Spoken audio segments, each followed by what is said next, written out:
Hi friends, welcome to Kavi's kitchen. அன்றைக்கி எப்பவும் போல தாங்க ஸ்கூலுக்கு நான் கிளம்பிட்டு இருந்தேன். பாப்பாவுக்கும் அன்றைக்கி வந்து ஸ்கூலு. அவள் வந்து இந்த ஸ்போர்ட்ஸ் டேயில் வந்து கிளாசிக்கல் டான்ஸ் வந்து ஆடுறாங்க. அதனால் அவங்க மேம் வந்து கொஞ்சம் ஜூஸ் எல்லாம் கொடுத்து விடுங்க அப்படின்னு சொல்லியிருந்தாங்க. சரின்னு சொல்லிட்டு ஆப்பிள் ஜூஸ் வந்து தாங்க போட்டுட்ருந்தேன். ஸ்போர்ட்ஸ் டே வந்து இப்போ வரப்போகுது பாப்பா ஸ்கூலில். அதனால் அவள் வந்து அதில் வந்து ஏதோ பார்ட்டிசிபேட் பண்ணுவாளாட்டுக்குது. எங்கெல்லாம் டான்ஸ் ஆட கூப்பிட்றாங்களோ அங்கெல்லாம் போய் நின்றுவாளுங்க. டான்ஸுனால் ஹர்ஷாவுக்கு வந்து அவ்வளோ பிடிக்கும். எதுலையெல்லாம் டான்ஸ் ஆடுறதுக்கு கூப்பிட்றாங்களோ அதுக்கெல்லாம் ஓடிடுவா. அதனால் இதுலேயும் மேம் வந்து கூப்பிட்ருப்பாங்க போல், அதனால் ஓடிட்டாங்க. சரி, அதுக்காக தான் வந்து ஜூஸ் வந்து கேட்டிருந்தா பாப்பா. சரி, ஜூஸ் வந்து போட்டு கொடுத்துர்லாம், மதியானம் வரைக்கும் வேணும்ல அப்படின்னு சொல்லிட்டு கொஞ்சம் பெரிய சிப்பரில் தாங்க கொடுத்துருந்தேன் ஜூஸ் கொடுத்துட்டு பாப்பாவுக்கு வந்து ஸ்கூலுக்கு கிளம்பியாச்சு. அவங்க அப்பா கொண்டு போய் விட்டாச்சு. சின்ன குட்டிக்கு வந்து அன்றைக்கி லீவுங்க. அதாவது ஜூஸுக்காக இல்லை, ஸ்கூல் வந்து அவள் லீவுங்க. அவள் வந்து கிண்டர் கார்டன் இல்லைங்களா, அதனால் அவளுக்கு வந்து லீவு. அதனால் அவள் வந்து வீட்டில் தான் இருந்தாள். என் கூட ஸ்கூலுக்கு வந்திருந்தா. நான் வந்து ஸ்கூலுக்கு கூட்டிகிட்டு போயிட்டு அவளை ஸ்கூலுக்கு போயிட்டு ரிட்டன் வீட்டுக்கு வந்தால் மத்தியானத்துக்கு மேலே வந்து அவங்க அப்பா வந்து கூப்பிட்டு வந்துட்டார் சின்ன குட்டியை. மத்தியானம் முடிச்சுட்டு வீட்டுக்கு வந்தால் ஒரு அரை நாள் தாங்க வீட்டில் இருந்திருப்பா. வீட்டவே ரெண்டாக்கி வச்சிருக்கிறா அந்த சின்ன குட்டி. அன்னைக்கு வேற என்னோட கிரகம் இந்த கரக கும்பலில் மாட்டிக்கிட்டேன் அப்படிங்கிற மாதிரி அன்றைக்கி வேற பவர் ஷடவுனுங்க. பவர் ஷடவுன் இல்லாமல் இருந்திருந்தால் டிவியாவது பார்த்துருப்பா. அன்றைக்கி டிவியும் இல்லை, இன்டர்நெட் கனெக்ஷனும் இல்லை. அதனால அப்படியே வீட்டவே ரெண்டாக்கி போட்டு வச்சுட்டாங்க. அவங்க அப்பா காலெல்லாம் பிடிச்சி நெயில் பாலிஷ் அடித்து வச்சு அவங்க அப்பா வீட்டுக்கு வர இதையெல்லாம் வச்சுட்டு நீ எப்படி தான் நீ வீட்டில் மேய்க்கிற அப்படிங்கிறாரு. ஆனால் பாதி நாள் மேய்க்கிறது அவராக தாங்க இருக்கும். ஏன்னா அவருக்கு வந்து ஒர்க் ஃப்ரம் ஹோம் அப்படிங்கிறதுனால பாதி நாள் வந்து அவர் தான் மேய்ப்பார். இதில் இன்னொன்று என்னென்னா, சின்ன குட்டி பிறந்ததுலேருந்தே அவர் தாங்க அவளை மேய்ச்சிட்ருக்கிறாரு. ஃபுல் கொரோனாவில் அவள் பிறந்தா. அதனால் அப்பத்துலேருந்து அவருக்கு ஒர்க் ஃப்ரம் ஹோமு. அப்பத்துலேருந்து இப்போ வரைக்கும் அவர் தாங்க அவளை வந்து மேய்ச்சிட்ருக்கிறாரு. சரி வாங்க நம்ம வந்து விழாக்குள்ளே போகலாம். போயிட்டு வந்தால் அன்றைக்கி வேறு அரிசி வேறு ஊற வச்சுட்டு போயிட்டாங்க. அரிசி மாவு வேறு வேணும் அப்படின்னு சொல்லிட்டு அரிசி வந்து ஊற வச்சுட்டு ஸ்கூலுக்கு போயிருந்தேன். சரி, வீட்டுக்கு வந்த உடனே வீட்டை பார்த்தா உட்கார தோணுமா நம்மளுக்கு? ஏன்னா ஒர்க்கிங் எம்ப்ளாயீஸ்க்கு வந்து தெரியும் வீடு வந்து ஆஃபீஸ் போயிட்டு வந்ததுன்னா வீடு வந்து எப்படி இருக்கும் அப்படிங்கிறது உங்களுக்கு எல்லாத்துக்கும் தெரிஞ்சிருக்கும். ஒய் பிளட் சேம் பிளட் அப்படிங்கிற மாதிரி எனக்கும் அந்த மாதிரி தாங்க ஆகும் சில சமயம்லாம். ஏண்டா வேலைக்கு போகிறோம், ஏண்டா வீட்டுக்கு வரோம், ஆஃபீஸ்லேயே கொஞ்ச நாள் உட்காந்துடலாமே அப்படிங்கிற மாதிரி மைண்ட் செட்டப் தோணுங்க. அன்றைக்கி வந்து டிஃபனுக்கு ஒன்றுமே இல்லை. அதுக்காக தான் ஒரு நாலு ஸ்பூன் வந்து கோதுமை மாவு, அதாவது தோசை பேட்டர் தாங்க இது வந்து இன்ஸ்டன்ட் தோசை பேட்டரு. கோதுமை மாவு, கொஞ்சம் ரவை, அதோடு சேர்த்து உப்பு போட்டு மிக்ஸ் பண்ணி வச்சோம்னா இந்த கோதுமை தோசை வந்து சில பேர்த்துக்கு வந்து விழுவிழுன்னு வரும் இல்லைங்களா, அதனால் அது வந்து வராதுங்க. அந்த ரவை போடுறதுனால நல்ல கிறிஸ்பியாக தோசை வந்து வரும். அதுவும் நைட்டு ஊற வச்சு காலையில் வந்து அந்த தோசை ஊற்றினோம்னா இன்னும் சூப்பராக இருக்குங்க. எப்போவாவது தோசை மாவு இல்லாத போது கடையில் போய் வாங்குறதுக்கு யோசிச்சுட்டு இந்த மாதிரி தோசை பேட்டரு, தக்காளி சட்னி, எங்கள் வீட்டில் தோசை பறக்குங்க. இது மாதிரி வந்து அப்பப்போ நான் செஞ்சுக்குவேன்.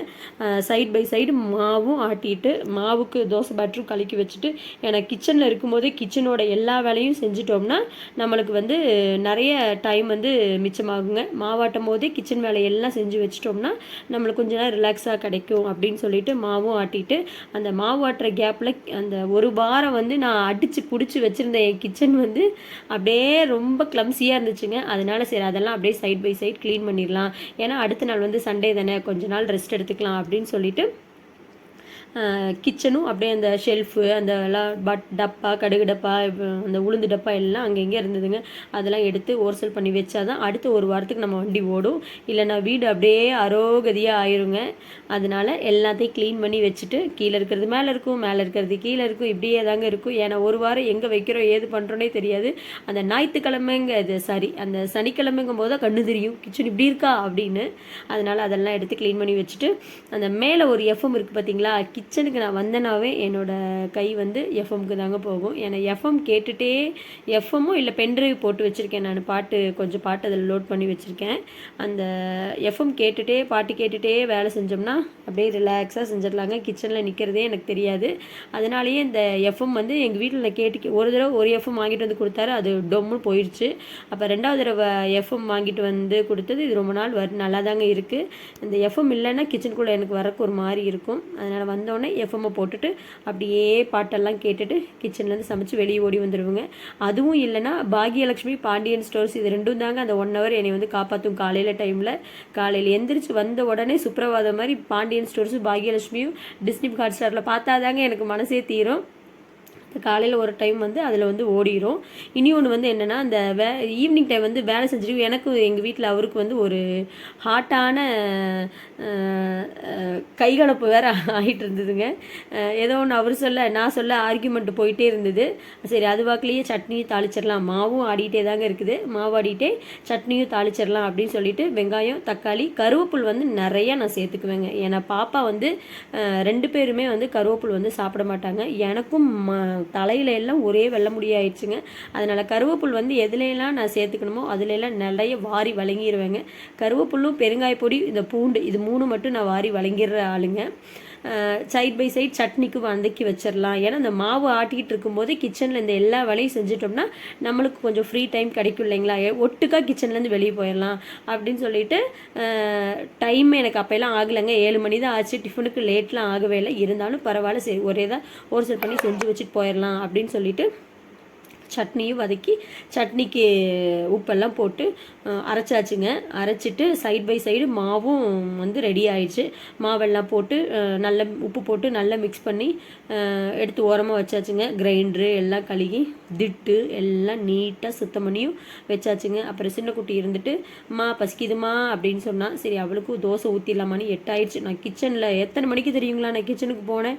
ஸ்கூல் விட்டு வந்து 4:30 5 மணிக்கு நான் கிச்சனுக்கு போனேங்க. மணி இப்போ வந்து 8:30 9 மணியே இருக்கும் நான் கிச்சன்லேருந்து வெளியே வரும்போது.